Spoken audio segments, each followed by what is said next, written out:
അപ്പോൾ കഴിഞ്ഞ വീഡിയോയിൽ ട്രെൻഡ് ലൈൻ എന്താണെന്ന് നമ്മൾ പഠിച്ചു. അപ്പോൾ ഈ വീഡിയോയിൽ ഒരു ലൈവ് മാർക്കറ്റിൽ ട്രെൻഡ് ലൈൻ എങ്ങനെ വരക്കാമെന്നും അതുകൊണ്ടുള്ള ഉപകാരം എന്താണെന്നും കാണിച്ചു തരാം. ഇതൊരു ഫിനാൻഷ്യൽ അഡ്വൈസ് അല്ല, എൻ്റെ ട്രേഡിംഗ് ജേണിയാണ് ഞാൻ ഈ ഒരു പേജിൽ ഡോക്യുമെൻ്റ് ചെയ്തുകൊണ്ടിരിക്കുന്നത്. So this is day 10 of documenting my forex trading journey. അപ്പോൾ ഒരു ട്രെൻഡ് ലൈൻ വരക്കാനായിട്ട് ട്രേഡിംഗിൽ തന്നെ നമുക്കൊരു ടൂൾ ഉണ്ട്. അതിനായിട്ട് ഈ ലെഫ്റ്റ് സൈഡിൽ ചെന്ന് കഴിഞ്ഞാൽ ട്രെൻഡ് ലൈൻ എന്ന് പറഞ്ഞിട്ട് ഒരു ഫസ്റ്റ് ടൂൾ കാണാം.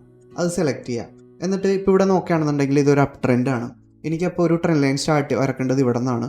അപ്പോൾ ഞാനിവിടെ ജസ്റ്റ് ക്ലിക്ക് ചെയ്തു. എന്നിട്ട് മൗസ് എവിടം വരെ വേണോ അവിടെ വരെ മൂവ് ചെയ്യുക. എനിക്കിവിടെയാണ് സ്റ്റോപ്പ് ചെയ്യേണ്ടത്, അവിടെ ഞാൻ ക്ലിക്ക് ചെയ്തു.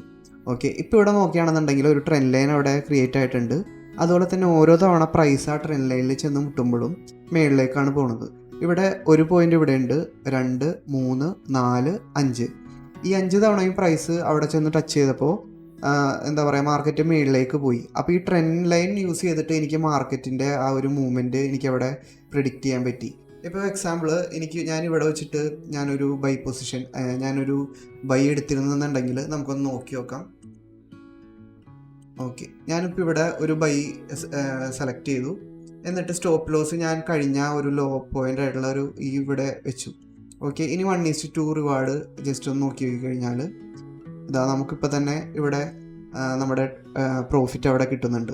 ഓക്കെ, അപ്പോൾ ഈ ഒരു ട്രെൻഡ് ലൈൻ യൂസ് ചെയ്ത് മാത്രം നമ്മൾ ട്രേഡ് ചെയ്യരുത്. പക്ഷേ നമ്മൾക്ക് ഈ പറയുന്ന പോലെ തന്നെ മാർക്കറ്റിൻ്റെ മൂവ്മെൻറ്റ് ഈ ഒരു ട്രെൻഡ് ലൈൻ വെച്ചിട്ട് പ്രിഡിക്റ്റ് ചെയ്യാനായിട്ടുള്ള ചാൻസസ് ഉണ്ട്. പിന്നെ അതുപോലെ തന്നെ ഇവിടെ ഈ ട്രെൻഡ് ലൈൻ ബ്രേക്ക് ആയതിനു ശേഷം ഇവിടെ നോക്കുകയാണെന്നുണ്ടെങ്കിൽ പിന്നെ ഒരു കൺസോൾട്ടേഷനാണ് അവിടെ നടന്നത്. ഒരു സൈഡ് വേസ് പോലെ വന്നു, പിന്നെയും മേളിലേക്ക് ആ മാർക്കറ്റ് പോയിട്ടുണ്ട്. അപ്പോൾ ഇവിടെ നോക്കുകയാണെന്നുണ്ടെങ്കിൽ ഇതൊരു ഡൗൺ ട്രെൻഡ് ആണ്. നമുക്ക് അവിടെ ഒരു ട്രെൻഡ് ലൈൻ വരച്ച് നോക്കാം.